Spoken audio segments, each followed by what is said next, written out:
Briggs. If you guys know Emily Briggs, she was one of the first women writers in the United States.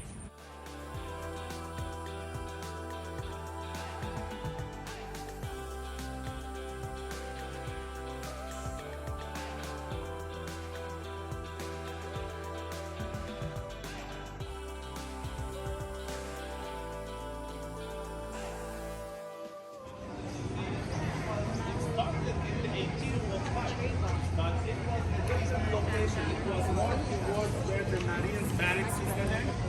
But for some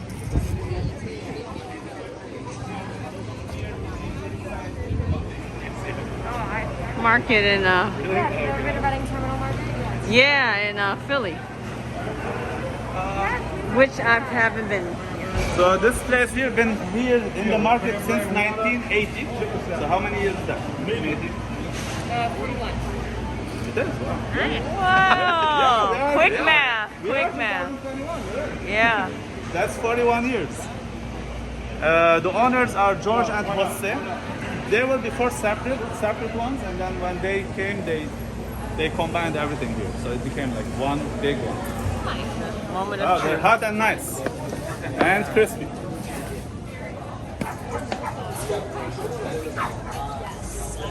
There you go.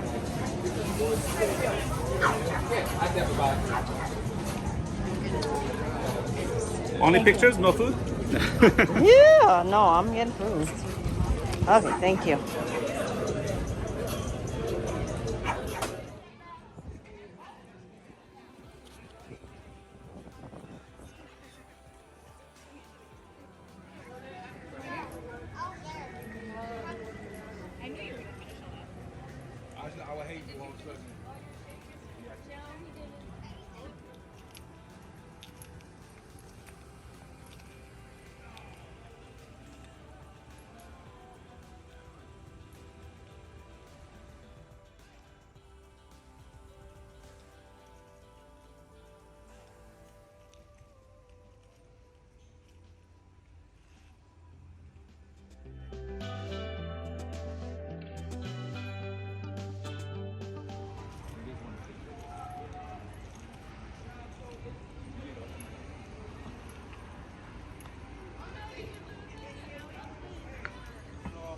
Little thing about this building here, this was built during the Civil War as a hospital for the Union soldiers, the Marines, and the sailors of the Union soldiers. And however, the guy who actually owned the land here, his name was Deblois. He was a purser, marine purser. It's like that, little windows, the extra roof that they have on the top. And this building here is totally different style to the Spanish revival building. It's very cool, and it was one of the first introductions in Capitol Hill for like. Okay, so what it is, you know. Yeah. So it is actually the person who builds the house, he lives in there as well. It's like cheap way of building houses, and it's for ventilation system. And all the doors in the house are on one side. So basically, if you open a fire shotgun from the back of the house, it will go out of the front of the house without hitting a wall. So that's why they call it the shotgun houses. They're usually small and very.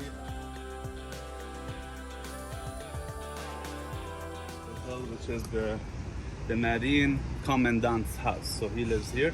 This is the oldest post for the Marines in Washington D.C. since 1806, and he lives here.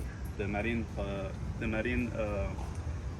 Commandant lives in this house. It's the oldest one, and it is the only public building in Washington D.C. that was not burned during the War of 1812-14 or any other times. So this is the only house that was never burned. And the reason when the British came to this house, they burned the Capitol, they burned many different buildings. When they got here, they were so influenced, and they admired the way the Marines fight. And because the building was built by the Marines themselves, and they kind of they loved that, and they kept it. They didn't burn it. It was kind of cool. And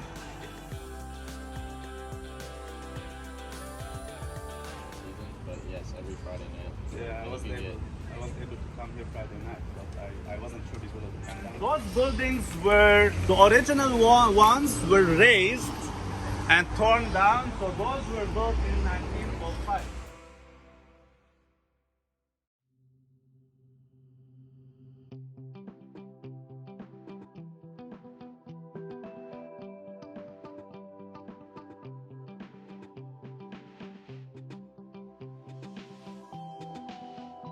It's the tallest stone structure in the world.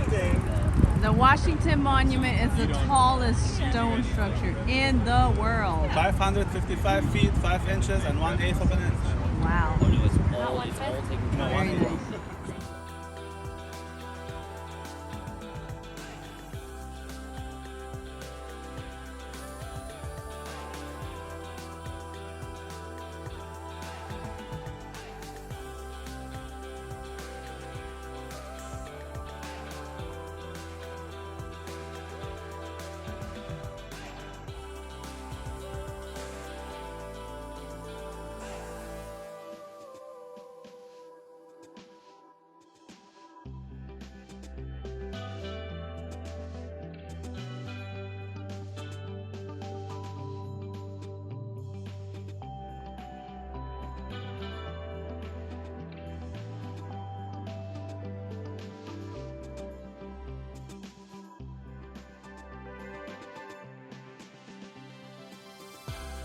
Visited the Capitol Hill in Andrew the Jackson. southeastern side much because it wasn't much to do here for the president, but sometimes he had a friend. He was a pastor, Riley.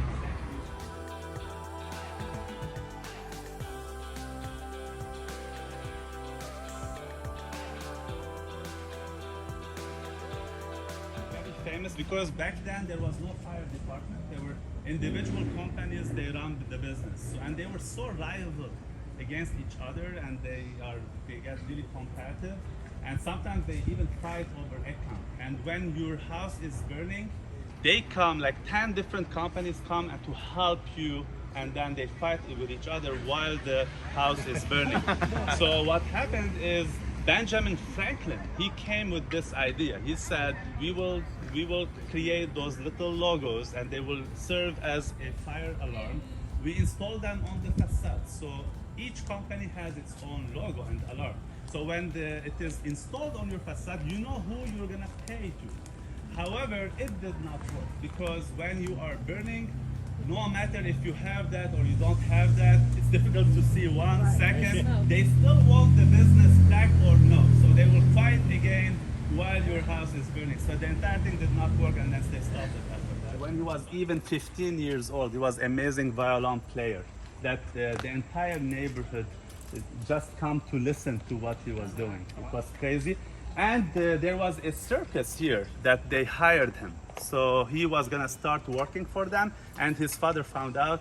His father was Portuguese, from Portugal, and his mom was Bavarian. And immediately his dad took him to the Marines, and he signed him up there immediately. And later he became one of the most amazing composers and leaders of the band. So it was the title, The March King. So one of the ones that he did, the Washington Post March. There was another one, the Semper, I believe. And then also one there's the Stars and Stripes Forever. He did that too. What was his name again? John Philip Sousa. What's that? That's the biggest one. Right there. You guys know the gargoyle. Oh right? yeah, look at that. There's a gargoyle right there. You guys know what the gargoyles do, right? Technically, they do two things. Did they ward off evil? One is that, which is wrong. And the second thing, they will push the water, the rainwater, off the facade. If you have a beautiful facade and you don't want it to be ruined, so you kind of push the water out. And who's gonna guess what year this was built? What year? Like after what year? Let's say. Not exactly what year. After what year? Okay, I'm gonna give you two options. 1850, 1871, 1892. 1892. It looks like a 20th century house. 1892. 71. You don't hear it in different I things? think 71. 71, 1871. You were close. 95. Even the same like 1795, the Capitol oldest was still church. rising Capitol slowly Hill. when this was already done. It's an Anglican church, and even the British, when invaded the capital, the Washington D.C. and Capitol Hill, they came and they made this church like a hospital for their soldiers. So it was like a hospital for so many years. But during the Civil War, even the tower, the Union soldiers, they used to go to the tower, and because there was nothing in here, right? It was mostly empty and fields. So it was a great position for them to see the Confederate soldiers, the other side of the Potomac River in Virginia. It was amazing area for them to be able to see what's going on, the action that's going on the other side. And when Abraham Lincoln actually was assassinated, most of the parishioners of this church were more like Confederate, not Union. Because Washington D.C., remember, it was Southern city, even though the government was here. But there were houses like in front of their neighbors, they were Confederate and they were Union. So even some neighbors, they refused, after the war, they refused to open their doors or windows to see their neighbors.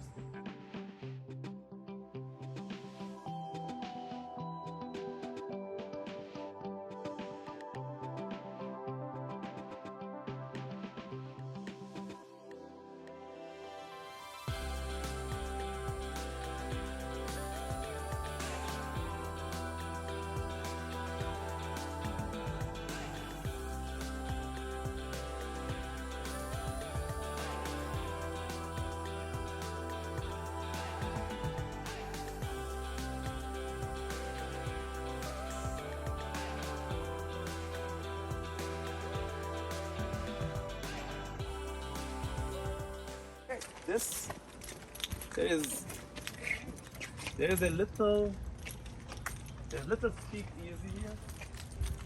There's a speakeasy, but today it's not speakeasy anymore. It's owned by an artist, very cool artist. That sometimes he comes out and talks to us.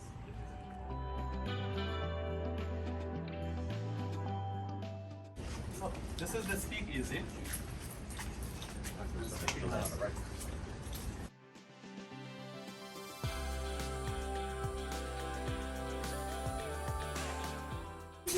The cute treehouse. Oh, that is really cute.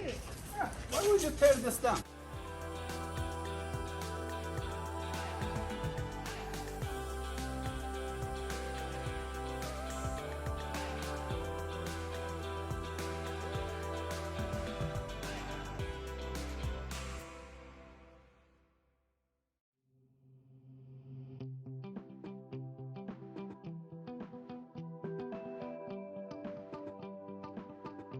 Archibald Henderson is the commandant. He was always known by the Grand Commandant because the oldest and the youngest served in the Marines. The oldest and the youngest.